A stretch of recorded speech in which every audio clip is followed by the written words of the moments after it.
Hello friends, कैसे हैं आप लोग। सबको मेरा जय भीम। नमो बुद्धाय।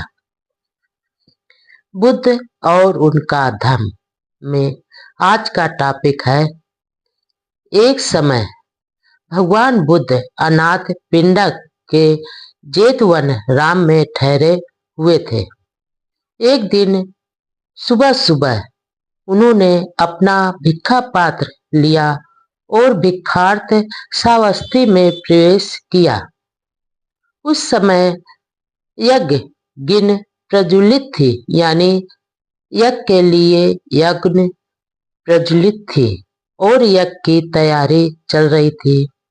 श्रावस्ती में घर घर भिक्षाटन करते भगवान बुद्ध उस समय अंगिक ब्राह्मण के घर पहुंचे। तथागत को दूर से आता देखकर ब्राह्मण क्रोधित हो उठा और बोला, मुंडक वहीं रह, तुच्छ दरिद्र श्रमण वहीं रह, ब्रसल अछूत वहीं रह। जब ब्राह्मण ने इस प्रकार बोला तो तथागत ने उसे संबोधित करते हुए पूछा, हे ब्राह्मण, क्या तू जानता है कि ब्रसल कौन है, यानी अछूत कौन है, अथवा कौन से कर्म आदमी को ब्रसल यानी अछूत बनाते हैं। नहीं श्रवण गौतम, मैं नहीं जानता कि ब्रसल कौन होता है, न ही यह जानता हूँ कि कौन से कर्म आदमी को ब्रसल बराबर अछूत बनाते हैं। भगवान बुद्ध ने कहा, यदि तुम यह जान लोगे कि ब्रसल कौन होता है तो इससे तुम्हारे कुछ भी हानि नहीं होगी। अच्छा, जब आप हठ करते हैं कि मैं जान लूं तो बताएं। ब्राह्मण आगे बोला।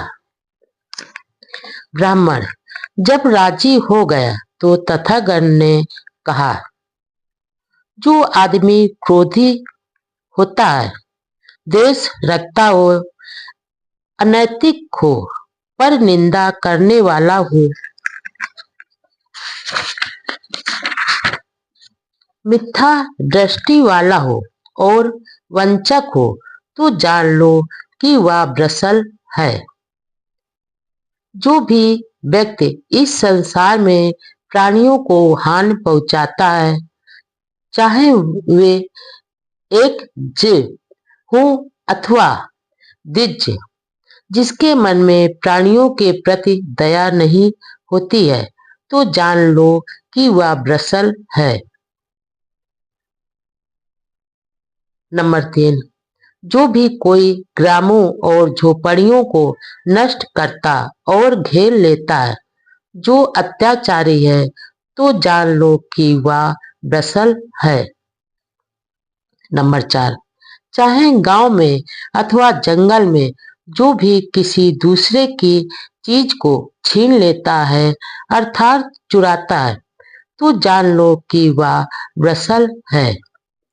नंबर 5, जो कोई भी किसी का ऋण लेकर बिना लौटाए भाग जाता है, जब जोर देकर मांगने पर कहता है, मुझे तुम्हारी कोई ऋण नहीं देना है, तो जान लो कि वह ब्रसल है। नंबर 6, जो कोई भी किसी वस्तु की कामना से सड़क पर अकेले चलते हुए आदमी को मार डालता है और लूट लेता है, तो जान लो कि वह ब्रसल है।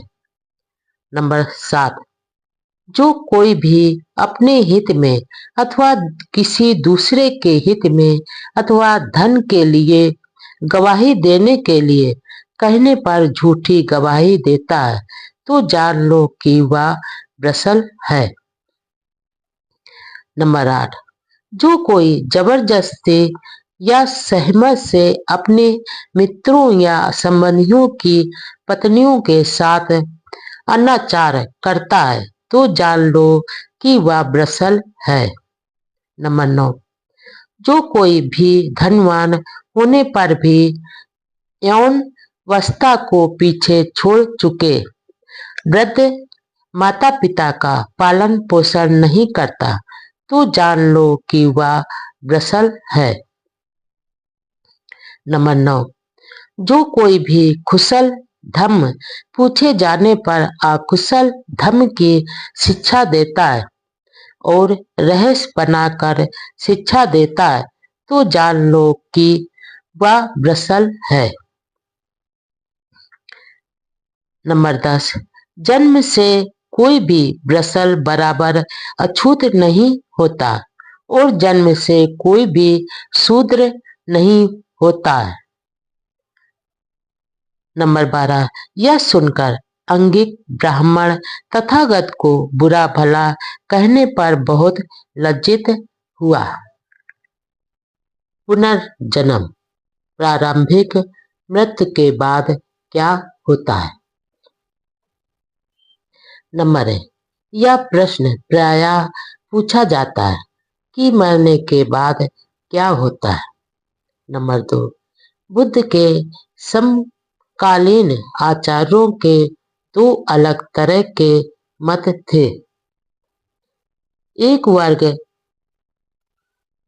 आत्मवादी या शाश्वतवादी कहलाता था, दूसरा उच्छेदवादी कहलाता था। नंबर 3, जो शाश्वतवादी था उसका कहना था कि आत्मा का मरण नहीं होता, इसलिए जीवन शाश्वत है, पुनर्जन्म द्वारा उसका नवीनीकरण होता रहता है। नंबर 4, उच्छेदवादियों का मत का सार एक शब्द उच्छेदवाद से ही स्पष्ट हो जाता है। उच्छेदवाद का अर्थ है कि मृत्यु विनाश ही प्रत्येक वस्तु का अंत है, मृत्यु के बाद कुछ भी शेष नहीं रहता। नंबर 5, भगवान बुद्ध शाश्वतवादी नहीं थे क्योंकि इसका अर्थ था एक पृथक नित्य आत्मा में विश्वास करना जिसके वे विरोधी थे। नंबर 6, तो क्या तथागत उच्छेदवादी थे? आत्मा के अस्तित्व में विश्वास न रखने के कारण स्वाभाविक तौर पर बुद्ध के उच्छेदवादी होने की उपेक्षा की जा सकती है। नंबर 7, लेकिन अलग दूपम सूत्र में भगवान बुद्ध ने शिकायत की है कि उन्हें उच्छेदवादी कहा जाता है, जबकि अर्थात में वह उच्छेदवादी नहीं है। नंबर 8, उन्होंने जो भी कहा वह इस प्रकार है, यद्यपि मैं इस मत को स्थापित करता हूँ और इसी की देशना करता हूँ, तो भी कुछ श्रमण ब्राह्मण गलती से मुझ पर सच्चाई के विपरीत उच्छेदवादी होने का झूठा आरोप लगाते हैं और कहते हैं कि मैं मानव के विघटन, विनाश और विध्वंस की शिक्षा देता।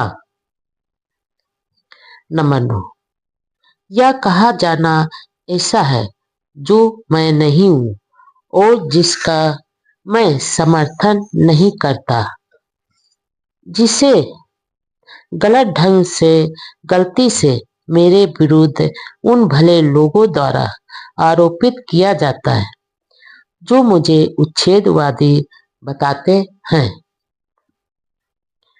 नंबर 10, यदि यह कथन अर्थार्थ है और ऐसे लोगों द्वारा सेपक मनगढ़ंत नहीं है जो बौद्ध धर्म पर चालाकी से ब्राह्मणी सिद्धांत मढ़ देना चाहते थे, तो यह कथन एक गंभीर दुविधा पैदा करता है।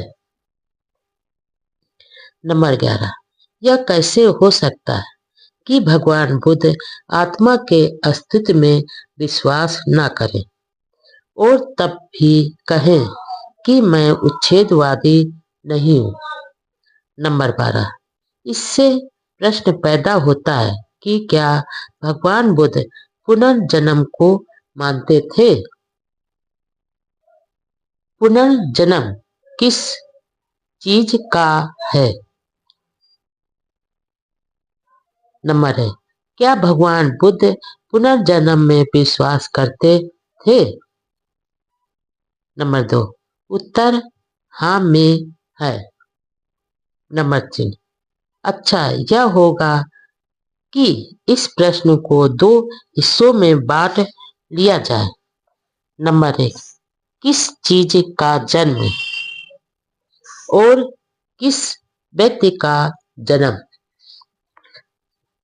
नंबर 4, यह अच्छा रहेगा कि इन दोनों प्रश्नों को एक एक करके लिया जाए। नंबर 5, पहले हम इस प्रश्न को लें कि पुनर्जन्म किस चीज का। नंबर 6, इस प्रश्न की प्रायः अवहेलना ही की जाती है। यह दोनों प्रश्नों को एक बना देने का ही परिणाम है कि पुनर्जन्म के बारे में इतना भ्रम पैदा हो गया है। नंबर 7, भगवान बुद्ध के अनुसार अस्तित्व के 4 भौतिक पदार्थ हैं, 4 महाभूत हैं जिनसे शरीर बनता है। वे हैं पृथ्वी, जल, अग्नि, वायु। नंबर 8, प्रश्न है, जब शरीर का मरण होता है तो इन चारों महाभूतों का क्या होता है? क्या वे भी शरीर के साथ मर जाते हैं? कुछ लोगों का कहना है कि वे भी मर जाते हैं। नंबर 9, भगवान बुद्ध ने कहा कि नहीं, वे आकाश में सामूहिक रूप से विद्यमान बराबर तैरते हुए समान भौतिक पदार्थों में मिल जाते हैं। नंबर 10, इस विद्यमान बराबर तैरती हुई राशि में से जब इन चारों महाभूतों का पुनर्मिलन होता है तो पुनर्जन्म होता है। नंबर 11, भगवान बुद्ध का पुनर्जन्म से यही अभिप्राय है। नंबर 12, इन भौतिक पदार्थों के लिए यह आवश्यक नहीं है कि वे उसी शरीर के हों जिसका मरण हो चुका है। वे नाना मृत शरीरों के भौतिक अंश को हो सकते हैं। नंबर 13, यही बात ध्यान देने योग्य है कि शरीर का मरण हो जाता है लेकिन भौतिक पदार्थ बने रहते हैं। नंबर 14, भगवान बुद्ध इसी प्रकार के पुनर्जन्म को मानते थे। नंबर 15, सारिपुत्र ने महाकोटित के साथ जो वार्ता की उससे इस विषय पर बहुत प्रकाश पड़ता है। नंबर 16, ऐसा कहा जाता है कि एक समय जब भगवान बुद्ध सावस्ती में अनाथ पिंडक के जेतवन राम में विहार कर रहे थे तो महाकोटित ध्यान कर चुकने पर सारपुत्र के पास गए और उनसे कुछ ऐसे प्रश्नों को स्पष्ट कर देने की प्रार्थना की जो उन्हें परेशान कर रहे थे। नंबर 17, उन प्रश्नों में एक यह था। नंबर 18, प्रथम ध्यान की प्राप्ति होने पर कितने संयोजनों का प्रहण यानी ध्यान होता है और कितने को यह बनाए रखता है? नंबर 17, उन प्रश्नों में नंबर 19, सारपुत्र ने उत्तर दिया, प्रत्येक के 5-5 काम छंद व्यापाद हीन मिद यानी आलस, उच्च कौंत्र तथा भी चिकित्सा का ग्रहण हो जाता है। वितरक विचार, प्रीति, सुख तथा एकाग्रता शेष रहते हैं। नंबर 20। महाकोठित ने पूछा, रूप, शब्द, गंध, रस और स्पर्श, इन पांचों इंद्रियां वेदनाओं को ले, प्रत्येक का विषय पृथक है, छेद पृथक है, प्रत्येक की क्रिया एक दूसरी इंद्रिय से पृथक पृथक है और स्पष्ट रूप से परस्पर पृथक है। इनका अंतत आधार क्या है? कौन है जो पांचों इंद्रियों के विषयों और क्षेत्रों का उपयोग करता है? नंबर 21। सारपुत्र ने उत्तर दिया, मन। नंबर 22। महाकोठित, ये पांचों इंद्रियां किस पर निर्भर करती है? नंबर 23। सारपुत्र, चेतना बराबर जीवित इंद्रिय पर। नंबर 24। महाकोठित, चेतना किस पर निर्भर करती है? नंबर 25। सारपुत्र, उष्णता पर।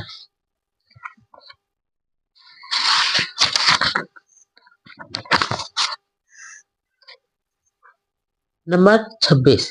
महाकोठित, उष्णता किस पर निर्भर करती है? नंबर 27। सारपुत्र, चेतना पर। नंबर 28। महाकोठित, आप कहते हैं कि चेतना उष्णता पर निर्भर करती है और उष्णता चेतना पर निर्भर करती है। इसका संक्षेप में क्या अर्थ समझा जाए? नंबर 29। सारपुत्र ने उत्तर दिया, एक उदाहरण द्वारा समझाता हूँ।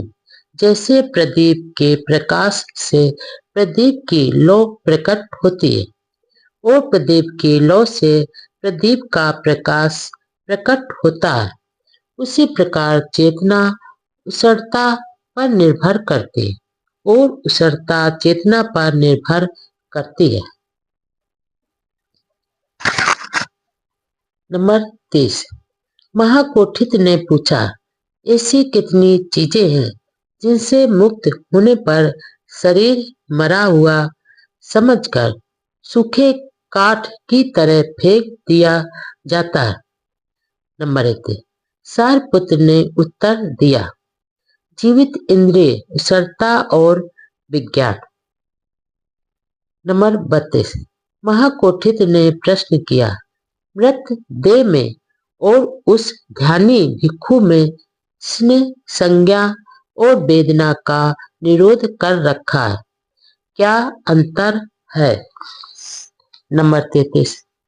सारपुत्र ने समझाया, मृत देह में न केवल शरीर, वाणी और मन की क्रिया शांत हो जाती, बल्कि चेतना यानी जीवित इंद्रिय भी नहीं रहती, उष्णता भी नहीं रहती तथा इंद्रियों का भी मूलोच्छेद हो जाता है, जबकि ध्यानी भिक्षु की चेतना बनी रहती है, उष्णता बनी रहती है तथा इंद्रियों की चेतना भी बनी रहती है।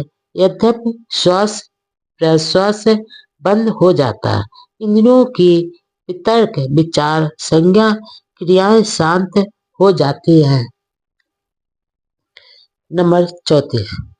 सभ्यता या मृत्यु या उच्छेद की सर्वाधिक श्रेष्ठ तथा सर्वाधिक संपूर्ण व्याख्या है? नंबर 35। इस सम्मान में केवल एक कड़ी की कमी है। महाकोठित को सारपुत्र से यह प्रश्न करना चाहिए था कि उष्णता से क्या अभिप्राय है? नंबर 36।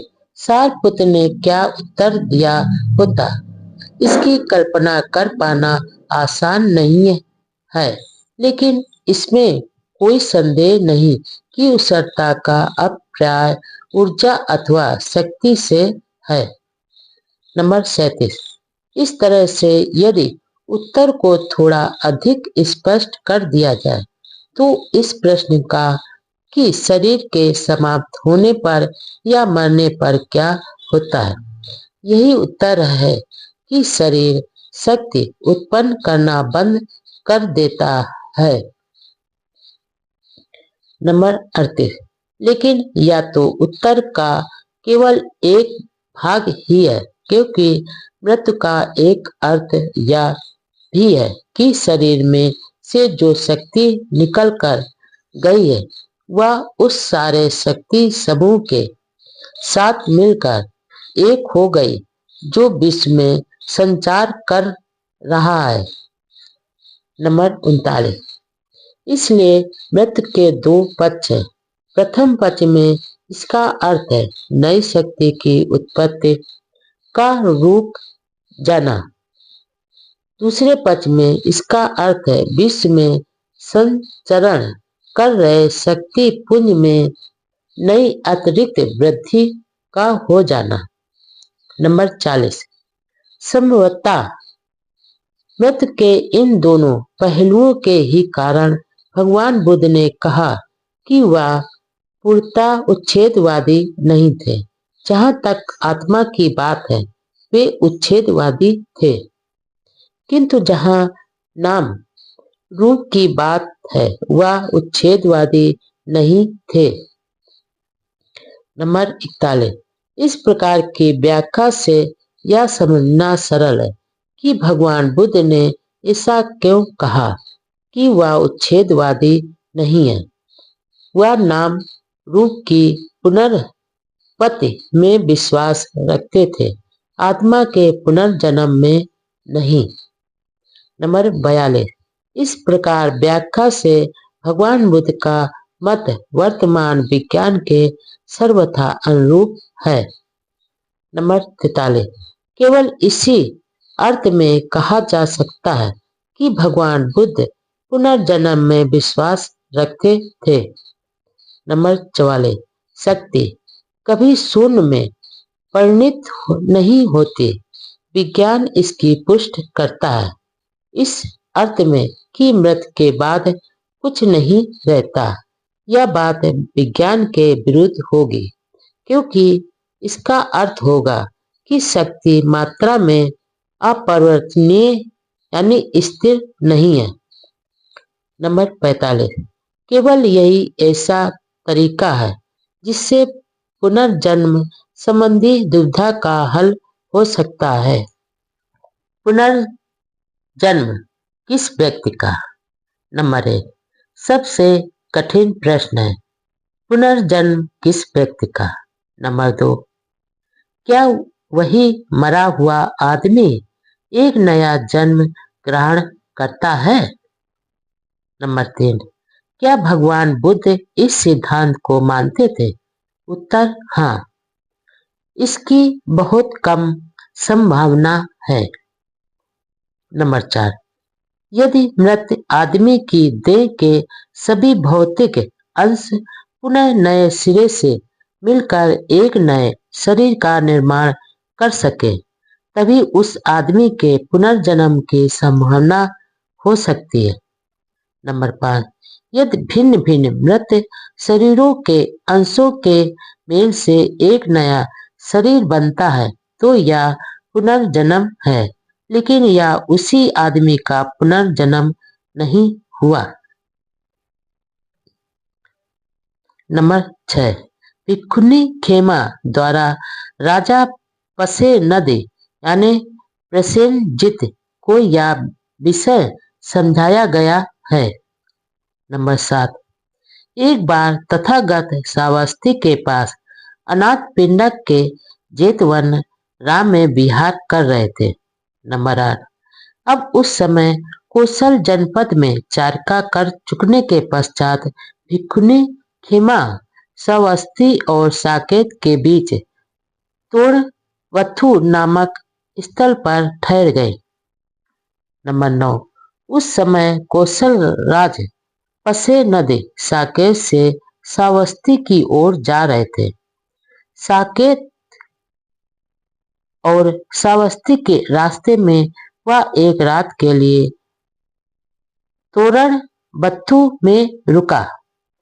नंबर 10, कौशल राज पसेनद ने एक आदमी को बुलाकर कहा, अरे भले आदमी, किसी श्रमण अथवा ब्राह्मण का पता लगा जिससे हम आज के दिन संगत यानी वार्ता कर सके। नंबर 11, उस आदमी ने उत्तर दिया, महाराज बहुत अच्छा। वह सारे तोरण बत्थू में घूमा, किंतु उसे एक भी श्रमण ब्राह्मण ऐसा नहीं मिला जिससे महाराज वार्ता कर सके। नंबर 12, तब उस आदमी ने भिक्षुनी खेमा को देखा जो तोरण बत्थू में ठहरी हुई थी। उसे देखकर वह कौशलराज पसेनद के पास गया और बोला। नंबर 13, महाराज तोरण बत्थू में कोई ऐसा श्रमण ब्राह्मण नहीं है जिससे आप वार्ता कर सके, किंतु महाराज खेमा नाम की एक भिक्षुनी तथागत की एक शिष्या यहाँ है। उसकी ख्याति सुनी है कि वह अरहत है, योग है, सुसंस्कृत है, बुद्धिमान है, ज्ञानवान है, बातचीत में निपुण है और हाजिर जवाब है। महाराज आज के दिन आप उसकी ही संगति करें। नंबर 14, तब कौशल राज पसेनद भिक्षुनी खेमा के पास गया, पास जाकर अभिवादन किया और एक ओर बैठ गया। इस प्रकार बैठे हुए उसने भिक्षुनी खेमा से प्रश्न किया। नंबर 15, इस विषय में आपका क्या कहना है? क्या तथागत मरणातर रहते हैं? नंबर 16, महाराज यह बात तथागत द्वारा आप व्याख्या रहित रखी गई है। नंबर 17, तो यह कैसी बात है कि जब मैं पूछता हूँ कि क्या तथागत मरणातर रहते हैं, तो आपका उत्तर होता है कि यह बात तथागत ने अव्याख्यात रखी है, और जब मैं दूसरे प्रश्न पूछता हूँ तब भी आपका यही उत्तर होता है कि यह बात भी तथागत ने आप व्याख्यात रखी है। कृपया यह बताएं कि क्या हेतु है, क्या कारण है कि तथागत ने यह बात अव्याख्यात रखी है। नंबर 18, महाराज अब मैं इस संबंध में आपसे एक प्रश्न पूछती हूँ, जैसा आप ठीक समझे वैसा उत्तर दें। अब आप क्या कहते हैं? क्या आपके पास कोई गणक है, कोई गणना करने का यंत्र है, कोई हिसाब लगाकर बता सकने वाला है जो गंगा में बालू की गणना करके बता सके कि इसमें 100, इतने हजार या इतने लाख बालू के कण हैं? नंबर 19, वास्तव में नहीं। नंबर 20, तो क्या आपके पास कोई ऐसा गणक है जो ऐसा हिसाब लगाकर बता सकने वाला हो, जो विशाल समुद्र के जल को मापकर यह बता सके कि समुद्र में इतने गैलन जल है, इतने 100 गैलन जल है, इतने हजार गैलन जल है या इतने लाख गैलन जल है? नंबर 21, वास्तव में नहीं। नंबर 22, ऐसा कैसे है? नंबर 23, समुद्र विशाल है, बहुत गहरा है, इसके तल की सीमा नहीं है, इसकी कोई था नहीं है। नंबर 24, इसी प्रकार महाराज यदि कोई तथागत के रूप शारीरिक आकृति से तथागत को मापना चाहे, परिभाषित करना चाहे, तो तथागत का वह रूप परिवर्त्य है, वह जड़ मूल से कट चुका है, वह कटे ताड़ वृक्ष की तरह हो गया है। वह अभाव पर्याप्त हो गया और स्वभाव ऐसा हो गया कि भविष्य में उसकी पुनर्पत्ति नहीं होगी। महाराज, तथागत के रूप से तथागत की तय तक नहीं पहुंचा जा सकता। तथागत गहन गंभीर है, तथागत असीम है और समुद्र की तरह ही उनकी तह पर नहीं पहुंचा जा सकता। इसलिए यह भी नहीं कहा जा सकता कि तथागत मरणातर रहते हैं। यह भी नहीं कहा जा सकता कि तथागत रहते भी हैं और नहीं भी रहते, और यह भी नहीं कहा जा सकता कि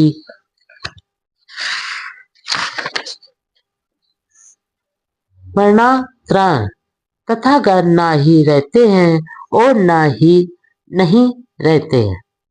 नंबर 25। इसी प्रकार महाराज, यदि कोई तथागत को वेदना से मापना चाहे तो तथागत की वह वेदना परिवर्त है, वह जड़ मूल से कट चुकी है, वह कटे ताड़ वृक्ष की तरह हो गई है। महाराज, तथागत की वेदना गहन है, असीम है, गणना से परे है। समुद्र की ही तरह तथागत की तय तक नहीं पहुंचा जा सकता। इसलिए यह भी नहीं कहा जा सकता कि तथागत मरणांतरान रहते हैं, नहीं रहते हैं। नंबर 26। इसी प्रकार महाराज, यदि कोई तथागत की संज्ञा से, तथागत के संस्कारों से, तथागत के विज्ञान से तथागत को मापना चाहे तो तथागत का वह विज्ञान परिवर्त है, यह जड़ मूल से कट चुका है, वह कटे ताड़ वृक्ष की तरह हो गया है और समुद्र की तरह उनकी तय तक नहीं पहुंचा जा सकता। इसलिए यह भी नहीं कहा जा सकता कि तथागत मरणांतर रहते हैं, नहीं रहते हैं। नंबर 27। तब राजा पसे नदी भिखुनी खेमा के शब्दों से प्रसन्न हुए, आनंदित हुए। वह अपने स्थान से उठे, उनका अभिवादन किया और चले गए। नंबर 28। अब एक और अवसर पर राजा पसेनंद तथागत के दर्शनार्थ गए। पास पहुंचकर अभिवादन किया और एक और बैठ गए। इस प्रकार बैठे हुए उन्होंने तथागत से निवेदन किया। नंबर 29। भगवान, कृपया बताएं कि क्या तथागत मरणांतर रहते हैं? नंबर 30। महाराज, मैंने इस बात को अव्यक्त रखा है। नंबर 31। भगवान, तो क्या तथागत मरणांतर नहीं रहते हैं? नंबर 32। महाराज, यह भी मैंने अव्यक्त रखा है। नंबर 33। तब राजा ने ऐसे ही दूसरे प्रश्न पूछे और सभी का ऐसा ही उत्तर मिला। नंबर 34। भगवान, यह कैसे है? जब मैं पूछता हूँ कि क्या तथागत मरणांतर रहते हैं तो आपका उत्तर होता है कि यह बात तथागत द्वारा अव्यक्त है, और जब मैं यह पूछता हूँ कि क्या तथागत मरणांतर नहीं रहते तो भी आपका उत्तर है कि यह बात तथागत द्वारा अव्यक्त है। भगवान, कृपया यह बताएं कि क्या हेतु है, क्या कारण है कि यह बात भी तथागत ने अव्यक्त रखी है। नंबर 35। तो महाराज, मैं आपसे यह प्रश्न पूछता हूँ, जैसा आप ठीक समझे वैसा उत्तर देना। क्या आपके पास कोई गणक है, कोई गणना करने का यंत्र है, कोई हिसाब लगाकर बता सकने वाला है जो गंगा में बालू की गणना करके बता सके कि इसमें इतने 100, इतने हजार व इतने लाख बालू के कण हैं। नंबर 36। अद्भुत है गौतम। अद्भुत है सुगत। यह कितने बड़े आश्चर्य की बात है कि शास्ता और श्राविका के उत्तर में न अर्थ की दृष्टि से न व्यंजन की दृष्टि से कहीं कुछ भी अंतर नहीं है। एकदम समान उत्तर है, एकदम मेल खाता हुआ उत्तर है। श्रेष्ठता में एक भी शब्द असंगत नहीं है। नंबर 37। भगवान। एक समय मैं भिक्षुनी खेमा के पास गया और उससे यही प्रश्न पूछा। उसने मुझे ठीक इन्हीं शब्दों में, ठीक इन्हीं अक्षरों में उत्तर दिया। अद्भुत है गौतम। अद्भुत है सुगत। यह कितने बड़े आश्चर्य की बात है कि शास्ता और श्राविका के उत्तर में कहीं कुछ भी अंतर नहीं, न अर्थ की दृष्टि से और न व्यंजन की दृष्टि से। एकदम समान उत्तर है, एकदम मेल खाता हुआ उत्तर है। श्रेष्ठता में एक भी शब्द असंगत नहीं है। नंबर 38। अच्छा भगवान, अब आज्ञा दे, हम व्यस्त लोग हैं, हमें बहुत कार्य है। नंबर 39। महाराज, आप जिसका भी समय समझे वही करें। नंबर 40। तब कौशल राज पसे नदी तथागत के वचनों से प्रसन्न हुआ, आनंदित हुआ और उसने उन वचनों का स्वागत किया। वह अपने स्थान से उठा और तथागत को अभिवादन करके चला गया। क्या बौद्धों का कर्म का सिद्धांत ब्राह्मणी कर्म के सिद्धांत के समान ही है?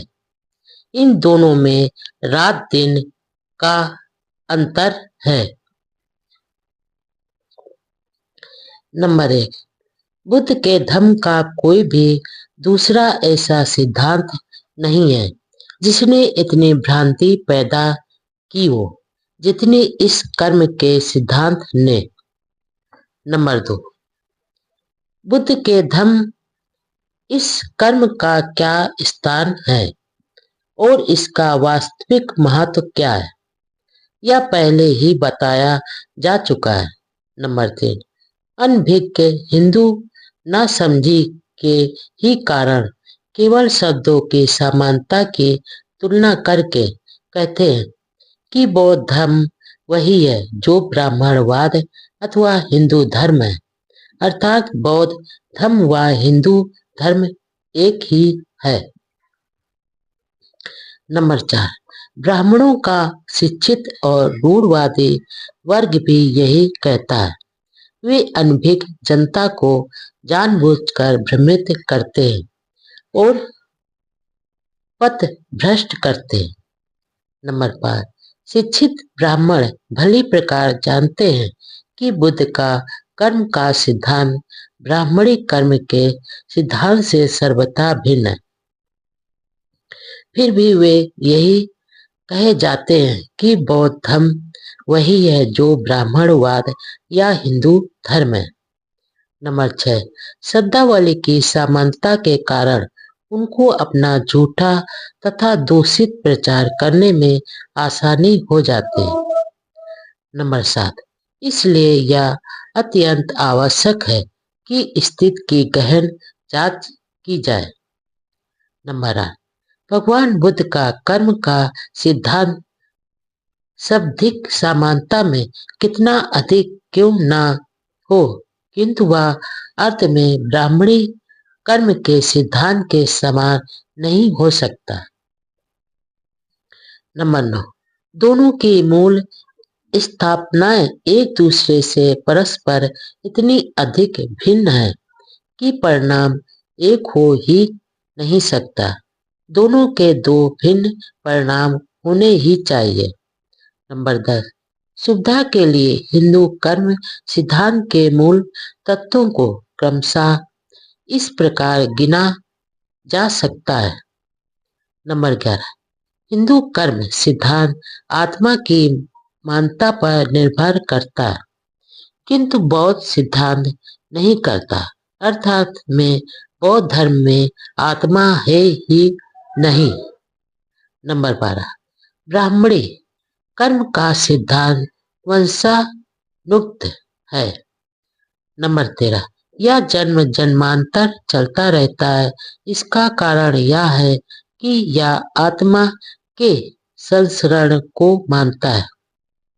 नंबर 14, बौद्ध धर्म के कर्म सिद्धांत के बारे में यह बात सत्य नहीं है। यह इसलिए भी है क्यों बौद्ध धर्म में आत्मा नहीं है। नंबर 15, हिंदू कर्म सिद्धांत आत्मा के अस्तित्व पर आधारित है, जो शरीर से पृथक मानी जाती है। जब शरीर मरता है तो आत्मा उसके साथ नहीं मरती है, आत्मा फुर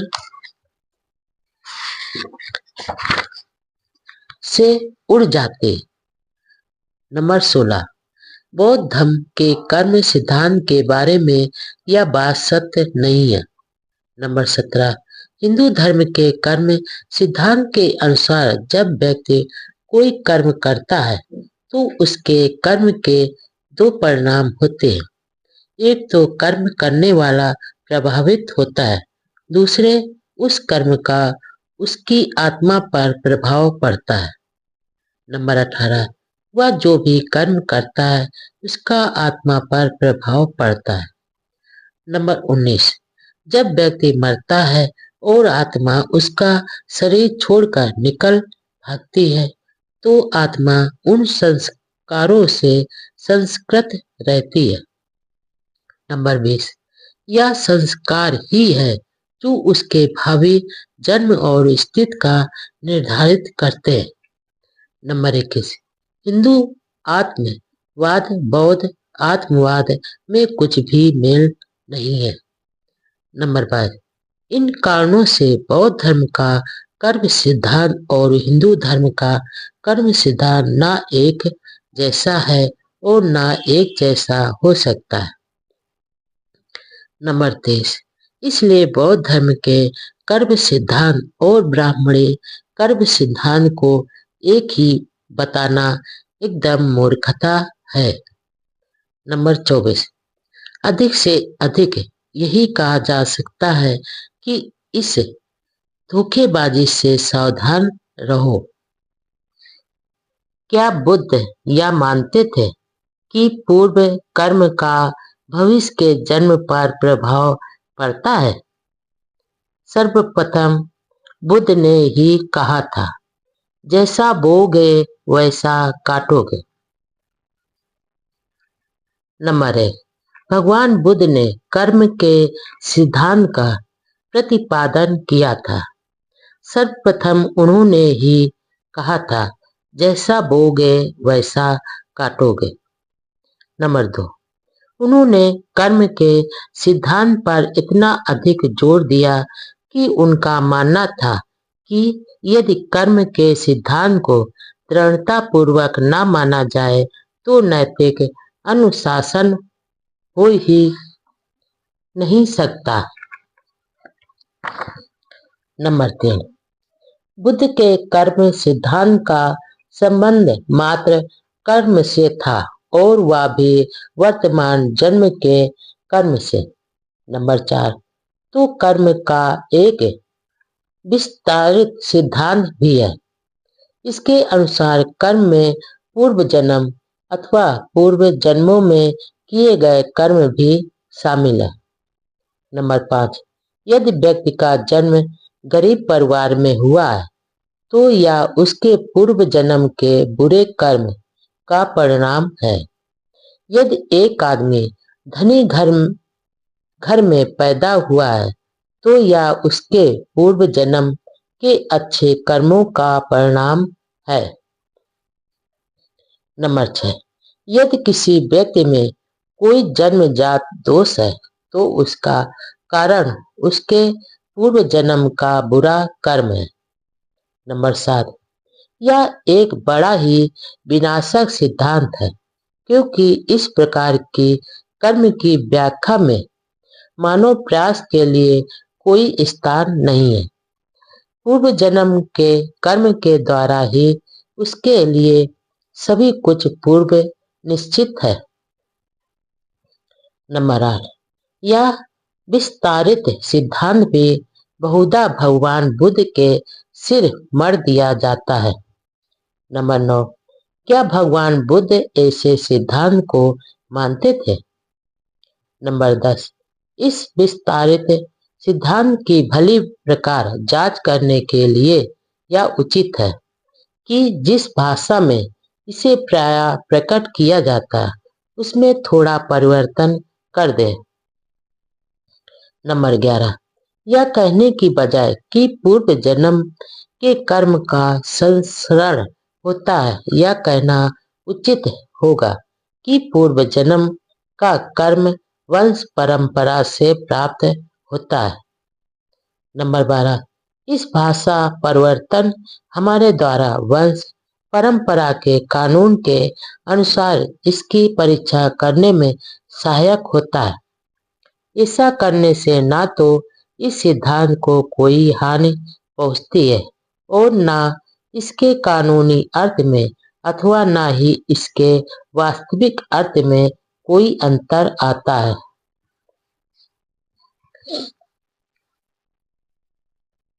नंबर 13, इस कथन से ऐसे प्रश्नों का पूछा जाना संभव हो जाता है जो कदाचित अन्यथा नहीं पूछे जा सकते थे और जिनका बिना उत्तर दिए बिना बात स्पष्ट नहीं होती। नंबर 14, पहला प्रश्न यह है, पूर्व जन्म का कर्म वंशानुगत क्रम से कैसे प्राप्त होता है? उसकी क्या विधि है? नंबर 15, दूसरा प्रश्न है, वंशानुगत क्रम के हिसाब से पूर्व जन्म के उस कर्म की अपनी स्थिति क्या है? क्या यह वंशोगत क्रम से प्राप्त कोई लक्षण है अथवा स्वयं अर्जित किया गया कोई लक्षण है? नंबर 16, वंशागत क्रम से हमें अपने माता पिता से क्या प्राप्त होता है? नंबर 17, विज्ञान के अनुसार सोचे तो नए प्राणी का आरंभ उस समय से होता है जब वीर और रज का संयोग होता है। प्राणी की उत्पत्ति तभी होती है जब वीर कण रज कण में प्रवेश करता है। नंबर 18, हर मानव का आरंभ तभी होता है जब दो जीवित कण मिलकर एक होते हैं। माता का रज कण पिता के वीर कण से उर्वरक बनाया गया है।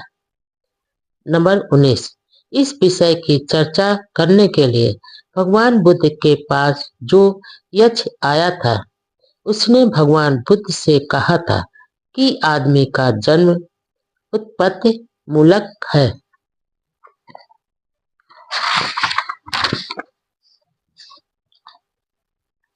बुद्ध का कर्म सिद्धांत इसी जन्म के कर्म से। नंबर 20, उस समय भगवान बुद्ध राजगृह में पर्वत पर ठहरे हुए थे जिसे गृद्धकूट कहा जाता था। नंबर 21, तब भगवान बुद्ध के पास एक यक्ष आया और उसने उन्हें इस प्रकार संबोधित किया, आपका कहना है कि रूप जीवित आत्मा नहीं है, तो आत्मा शरीर कैसे होती है? जीव को हड्डियों और आंतों का यह ढेर कैसे प्राप्त होता है? माता के गर्भ में जीव किस प्रकार लटकता रहता है? नंबर 22, तथागत ने इसका उत्तर इस प्रकार दिया, सर्वप्रथम कलल होता है, तब अर्बुद होता है, तब पेशी होती है, तब धन होता है और धन से ही बाल और नाखून आदि उत्पन्न होते हैं और माँ जो कुछ भी खाना पीना खाती है उससे बालक माँ के गर्भ में बढ़ता है। नंबर 23, हिंदू सिद्धांत इससे सर्वथा भिन्न है। नंबर 24, इसका कहना है कि शरीर तो उत्पत्ति मूलक है अथवा माता पिता से प्राप्त होता है किंतु आत्मा नहीं। यह शरीर में बाहर से प्रवेश करती है। कहाँ से?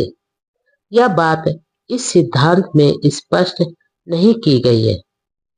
नंबर 25, दूसरा प्रश्न है, पूर्व जन्म के उस कर्म की अपनी स्थिति क्या है?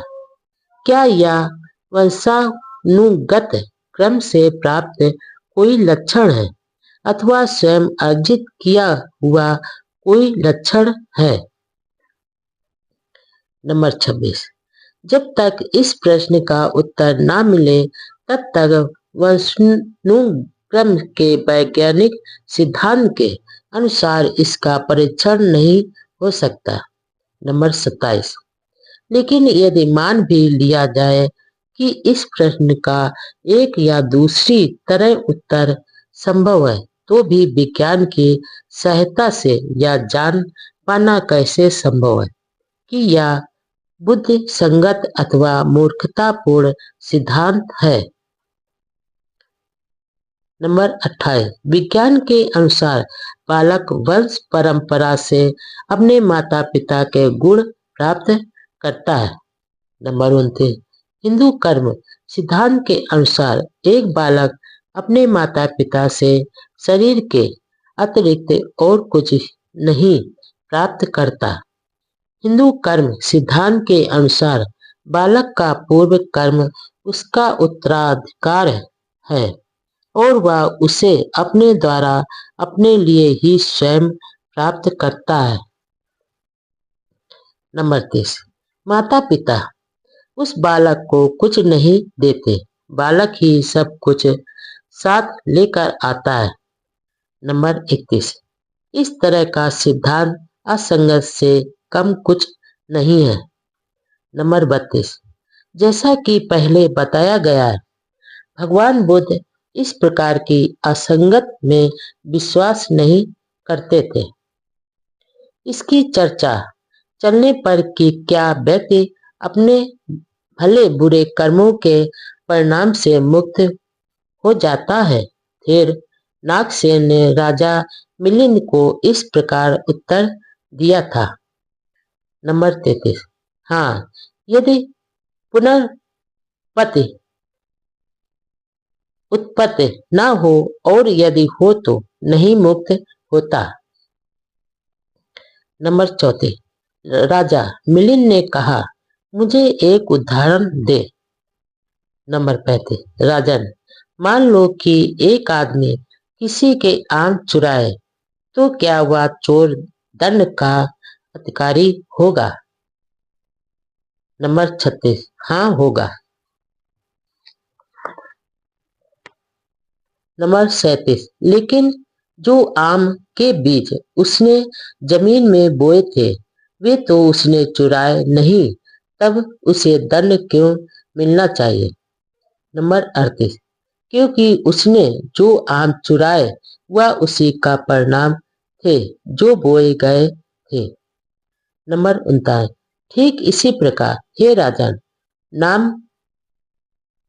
यह नाम रूप कर्म करता है, भले या बुरे, और उस कर्म से दूसरे नाम रूप जन्म ग्रहण करता है, इसलिए वह अपने कर्म के फल से मुक्त नहीं होता।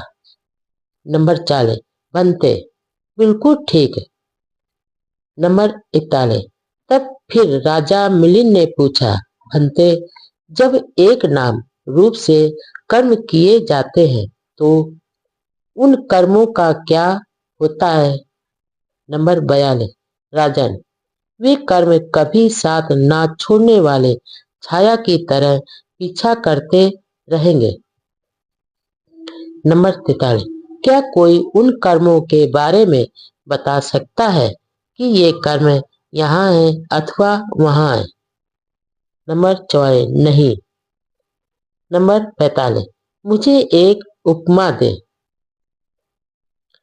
नंबर 46 तो हे राजन, तुम क्या समझते हो कि क्या कोई किसी वृक्ष के उन फलों को दिखा सकता है और या बता सकता है कि नंबर 47 ये यहाँ है अथवा वहाँ है।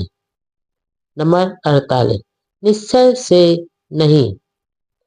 नंबर 49 इसी प्रकार राजन, जब तक जीवन स्रोत का उच्छेद नहीं होता तब तक ये गए कर्मों को बता सकना असंभव है।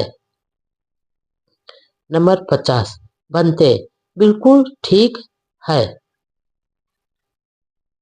क्या बुद्ध यह मानते थे कि पूर्व कर्मों का भविष्य के जीवन पर प्रभाव पड़ता है?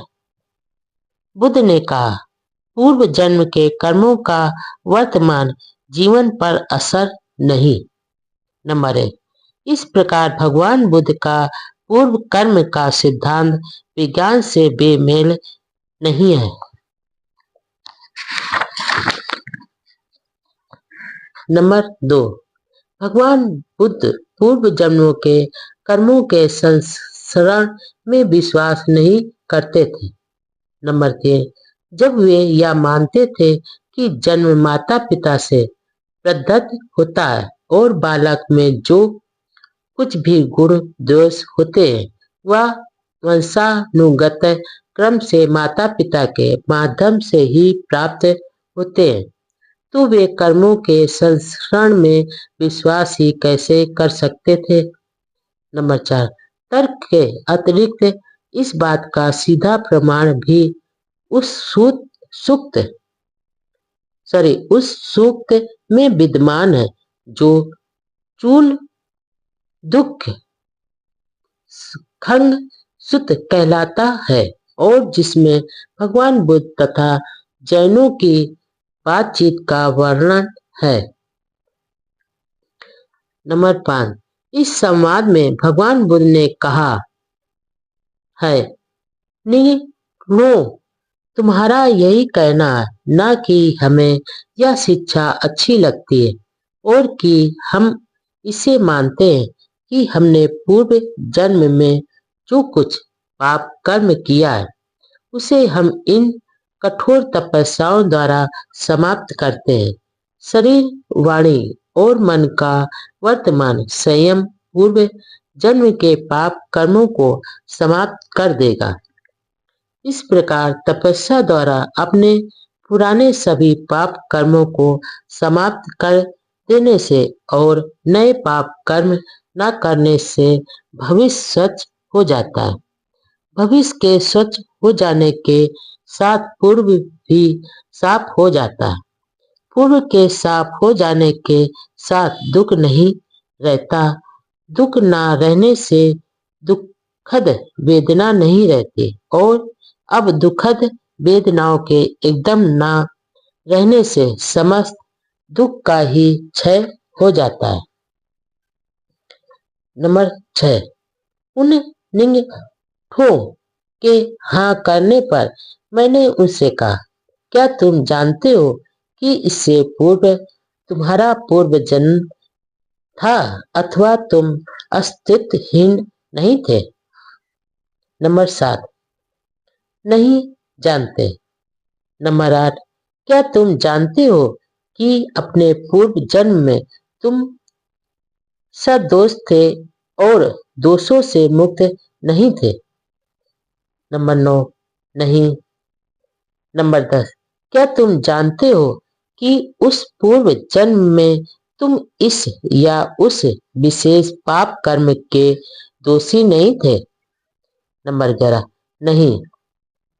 नंबर 12 अब भगवान बुद्ध यह भी जोर देकर कहते हैं कि एक आदमी की स्थिति उसके वंशानुगत गुणों पर उतनी निर्भर नहीं करती जितनी उसकी परिस्थिति पर निर्भर करती है। नंबर 13 भगवान बुद्ध ने देवोदय सुत में भाग 5 में कहा है।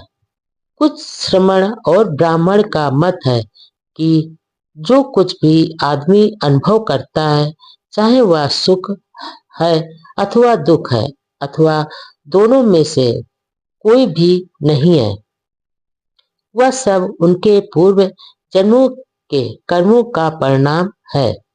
इसलिए उनका कहना है कि पूर्व कर्मों की निर्जरा द्वारा और नए अशुभ कर्मों से विरत रहने से भविष्य में कुछ भी उत्पन्न नहीं होता, क्योंकि पाप कर्मों का क्षय हो जाता है। जब पाप कर्मों का क्षय हो जाता है तो दुख का क्षय हो जाता है। जब दुख का क्षय हो जाता है, दुखद वेदनाओं का क्षय हो जाता है, और जब वेदनाओं का क्षय हो जाता है तो सभी दुखों का समूल उच्छेद हो जाता है। यह निंगथो यानी जैनों का मत है। नंबर 14, यदि प्राणियों के पूर्व जन्म की परिस्थिति के कारण उनके दुख और सुख भोगते हैं, तब ठो यानी जैनों ही दोषी हैं। यदि परिस्थिति कारण नहीं है, तब भी वे ही दोषी हैं। नंबर 15, भगवान बुद्ध के ये वचन बहुत प्रासंगिक हैं। यदि भगवान बुद्ध पूर्व कर्म में विश्वास रखते तो वह पूर्व कर्म के बारे में संदेह क्यों प्रकट करते, और यदि भगवान बुद्ध यह मानते कि सुख दुख पूर्व जन्म का परिणाम है, तो वे यह क्यों कहते कि वर्तमान जीवन का सुख दुख परिस्थिति के कारण होता है। नंबर 16, पूर्व कर्म सुख दुख का कारण होते हैं का सिद्धांत शुद्ध ब्राह्मणी सिद्धांत है। पूर्व कर्म का वर्तमान जीवन पर प्रभाव पड़ने का विचार ब्राह्मणी आत्मा के सिद्धांत से पूर्णतया मेल खाता है, क्योंकि उसके अनुसार कर्म का आत्मा पर प्रभाव पड़ता है। लेकिन बुद्ध धर्म के आत्मावाद से इसका किसी भी तरह मेल नहीं खाता। नंबर 17, लगता है कि इसे बात के बौद्ध धर्म में उनके द्वारा जोड़ दिया गया है, जो बौद्ध धर्म को हिंदू धर्म के जैसा ही बनाना चाहते थे, या जो यह नहीं जानते थे कि बौद्ध सिद्धांत क्या है। नंबर 18, यह एक कारण है जिससे यह माना जाना चाहिए कि बुद्ध ने कभी ऐसे सिद्धांत की देशना नहीं की थी। नंबर 19, एक दूसरा और अधिक सामान्य कारण भी है जिससे यह माना जाना चाहिए कि भगवान बुद्ध कभी भी ऐसे सिद्धांत की देशना नहीं करते थे। नंबर 20, भावी जन्म के संचालक के रूप में पूर्व जन्म को स्वीकार करने के हिंदू सिद्धांत का आधार अन्यायपूर्ण है। इस प्रकार के सिद्धांत का आविष्कार करने का आखिर क्या प्रयोजन रहा होगा। नंबर 21, इसका केवल एक ही उद्देश्य हो सकता है कि जिसके बारे में सोचा जा सकता है वह है राज अथवा समाज को गरीबों और पद दलितों की दयनीय दशा के प्रति जिम्मेदारी से सर्वथा मुक्त कर दिया जाना। नंबर 22, अन्यथा इस प्रकार के अमानवीय तथा असंगत सिद्धांत का कभी आविष्कार न होता। नंबर 23, यह कल्पना कर सकना असंभव है कि महाकारुणिक कहे जाने वाले बुद्ध ने कभी इस प्रकार के सिद्धांत का समर्थन किया होगा। अहिंसा का अर्थ व्याख्या और व्यवहारिकता। अहिंसा के अर्थ जिनमें व्याख्या की गई और इसे व्यवहार में लाया गया। नंबर 1, अहिंसा अथवा हत्या न करना बुद्ध की शिक्षा का एक महत्वपूर्ण अंग है। नंबर 2, इसका करुणा तथा मैत्री से अत्यंत निकट का संबंध है।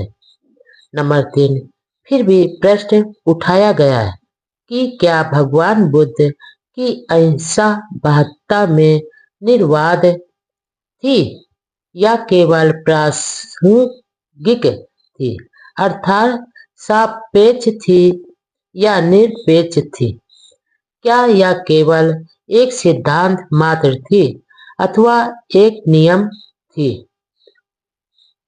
नंबर 4, जो लोग भगवान बुद्ध के उपदेशों को स्वीकार करते हैं वे अहिंसा को नैतिक बाध्यता में निर्वाद बंधन के रूप में स्वीकार करने में कठिनाई अनुभव करते हैं।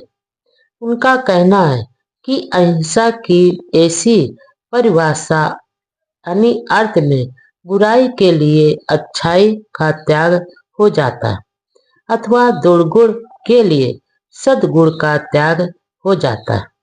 नंबर 5, इस प्रश्न को स्पष्ट करने की जरूरत है।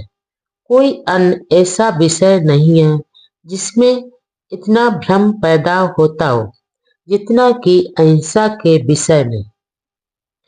नंबर 6, बौद्ध देशों के लोगों ने अहिंसा को किस रूप में समझा है और किस प्रकार इसे व्यवहार में लाए हैं? नंबर 7, यह एक महत्वपूर्ण प्रश्न है जिस पर अवश्य विचार किया जाना चाहिए। नंबर 8, सिंहल देश श्रीलंका के भिक्षु स्वयं लड़े और उन्होंने लोगों को विदेशी आक्रमणकारियों के विरुद्ध लड़ने को भी कहा। नंबर 9, दूसरी ओर वर्मा म्यांमार के भिक्षुओं ने विदेशी आक्रमणकारियों के विरुद्ध लड़ने से इनकार किया और बर्मा के लोगों को भी नहीं लड़ने को कहा।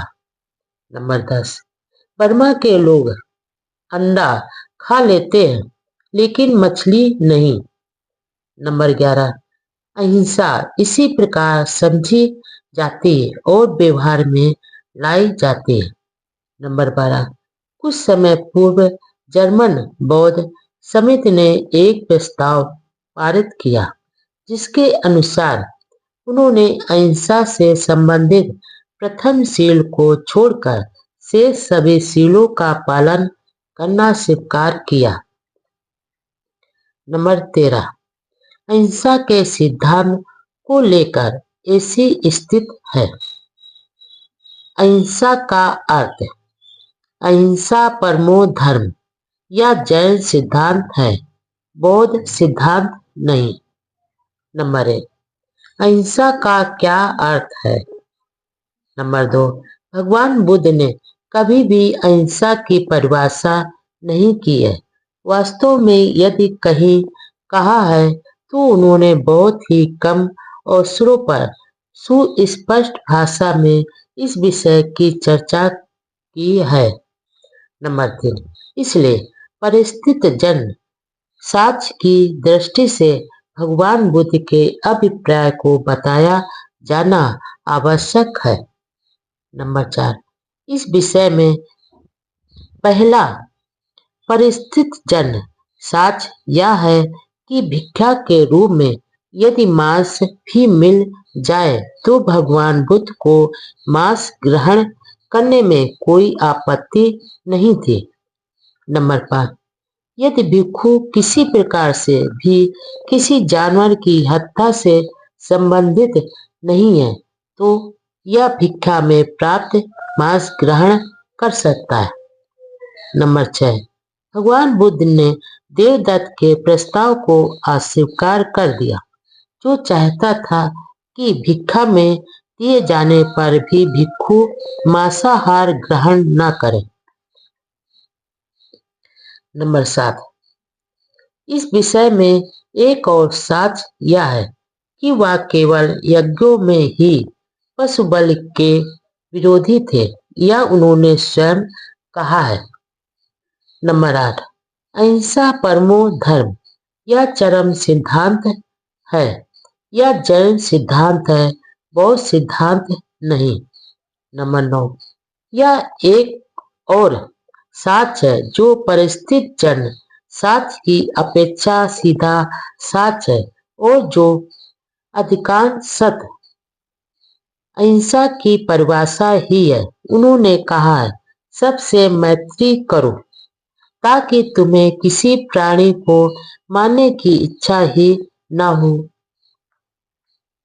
यह अहिंसा के सिद्धांत को बताने का एक सकारात्मक ढंग है। नंबर 10, इससे लगता है कि अहिंसा का बौद्ध सिद्धांत यह नहीं कहता कि मारो नहीं, बल्कि यह कहता है कि सभी प्राणियों से मैत्री रखो। नंबर 11, उक्त कथनों के प्रकाश में स्पष्ट रूप से यह समझ पाना सरल है कि अहिंसा से भगवान बुद्ध का क्या अभिप्राय था। नंबर 12, यह एकदम स्पष्ट है कि भगवान बुद्ध का अभिप्राय जीव हत्या करने की इच्छा, विल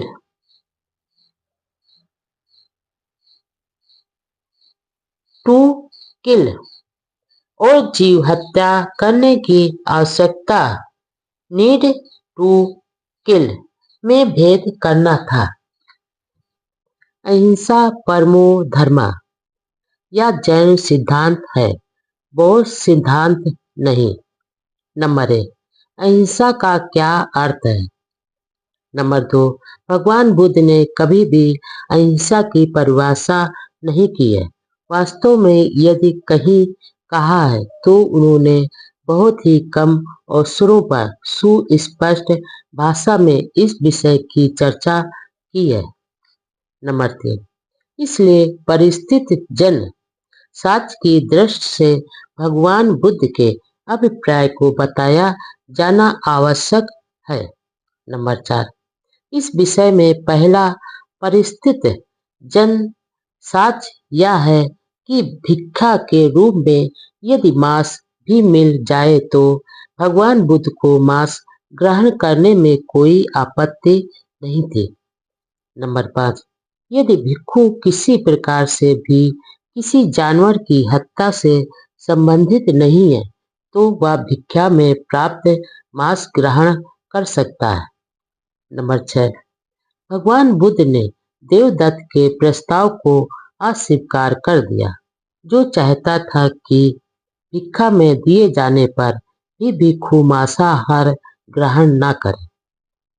नंबर 7, इस विषय में एक और साक्ष्य यह है कि वह केवल यज्ञों में ही पशु बलि के विरोधी थे, यह उन्होंने स्वयं कहा है। नंबर 8, अहिंसा परमो धर्मा, यह चरम सिद्धांत है।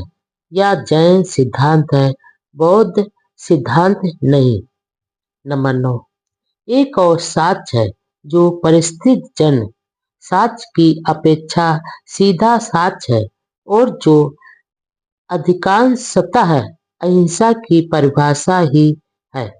उन्होंने कहा, जैसे मैत्री करो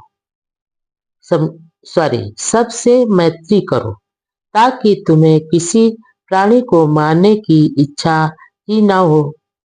यह अहिंसा के सिद्धांत को बताने का एक सकारात्मक ढंग है। नंबर 10, इससे लगता है कि अहिंसा का बौद्ध सिद्धांत यह नहीं कहता कि मारो नहीं, बल्कि यह कहता है कि सभी प्राणियों से मैत्री रखो। नंबर 11, उक्त कथनों के प्रकाश में स्पष्ट रूप से यह समझ पाना सरल है कि अहिंसा से भगवान बुद्ध का क्या अभिप्राय था। नंबर 12, यह एकदम स्पष्ट है कि भगवान बुद्ध का अभिप्राय जीव हत्या करने की इच्छा यानी विल टू किल और जीव हत्या करने की आवश्यकता नीड टू किल में भेद करना था। नंबर 13, जहां जीव हत्या करने की आवश्यकता थी वहां उन्होंने जीव हत्या करने का निषेध नहीं किया। नंबर 14, जहां केवल जीव हत्या करने की इच्छा के अतिरिक्त और कुछ नहीं था वहां उन्होंने जीव हत्या का निषेध किया। नंबर 15, इस तरह समझ लेने पर अहिंसा के बौद्ध सिद्धांत में कहीं कुछ भ्रमात्मक नहीं है। नंबर 16, यह पूर्णतः एक युक्ति युक्त अथवा नैतिक सिद्धांत है जिसे सभी को स्वीकार कर लेना चाहिए। नंबर 17, इसमें कोई संदेह नहीं कि उन्होंने इस बात का निर्णय व्यक्ति पर ही छोड़ दिया है कि जीव हत्या की आवश्यकता है या नहीं। व्यक्ति के अतिरिक्त और किस पर यह निर्णय छोड़ा जा सकता था। आदमी के पास प्रज्ञा है और उसे इसका उपयोग करना चाहिए। नंबर 18, एक नैतिक आदमी पर यह भरोसा किया जा सकता है कि वह सही विभाजक रेखा खींच सकेगा। नंबर 19, ब्राह्मणी धर्म में जीव हिंसा करने की इच्छा है। नंबर 20, जैन धर्म में जीव हिंसा कभी न करने की इच्छा है। नंबर 21, भगवान बुद्ध का सिद्धांत उनके मध्यम मार्ग के अनुरूप है। नंबर 22, इसी बात को दूसरे शब्दों में कहा जाए तो भगवान बुद्ध ने सील यानी प्रिंसिपल और नियम रूल में भेद किया है। उन्होंने अहिंसा को नियम नहीं बनाया, उन्होंने इसे एक सिद्धांत अथवा जीवन का एक पथ माना है। नंबर 23, इसमें कोई संदेह नहीं कि ऐसा करके भगवान बुद्ध ने अत्यंत प्रज्ञा सम्मत बात की है। नंबर 24, एक सील प्रिंसिपल आपको कार्य करने के लिए स्वतंत्र छोड़ता है, एक नियम रूल स्वतंत्र नहीं छोड़ता। या तो आप नियम को तोड़ते हैं या नियम आपको तोड़ता है।